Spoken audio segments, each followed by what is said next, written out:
तो पॉलिनोमियल की सीरीज़ में हमारे पास नेक्स्ट क्वेश्चन है, काफ़ी इंटरेस्टिंग है और 2022 में आया भी है कि 1 0 ऑफ द पॉलिनोमियल, एक पॉलिनोमियल है जो कि हमारे पास ये है, क्या है 6x² + 37x - k - 2 is reciprocal to the other, find the value of k। समझना, कह रहा है 1 0 दूसरे के रेसिप्रोकल है, तो यहाँ आपको बताएगा नहीं कि एक 0 दूसरे के बराबर भी है।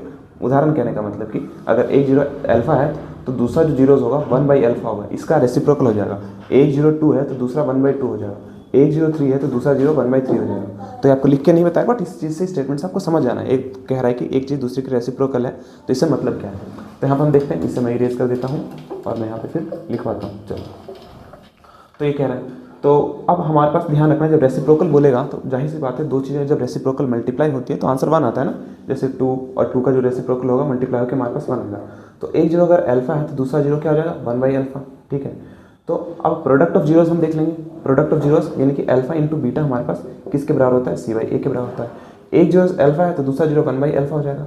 सी इसमें कितना कितना है, माइनस साइन के साथ पुट करना है। अब कुछ बच्चे साइन नहीं लगाते हैं, यहाँ पे सिर्फ k - 2 पुट कर देते हैं। नहीं, यहाँ -k - 2 है ना, तो माइनस और ब्रैकेट के साथ भी k - 2 c/a, a हमारे पास 6, तो एक तो कट गया हमारे पास अल्फा न्यूमरेटर डिनोमिनेटर से, आंसर आ गया 1। अब 6 को उधर भेज देंगे तो 6 इक्वल टू ब्रैकेट ओपन करेंगे तो ब्रैकेट माइनस का साइन दोनों में डिस्ट्रीब्यूट होगा, -k+2, 6 को उधर भेज k को उधर भेज देते हैं और 6 को इधर भेजाते हैं, तो k इक्वल टू हो जाएगा 2 - 6 और k की वैल्यू हमारे पास फाइंड की जाएगी -4।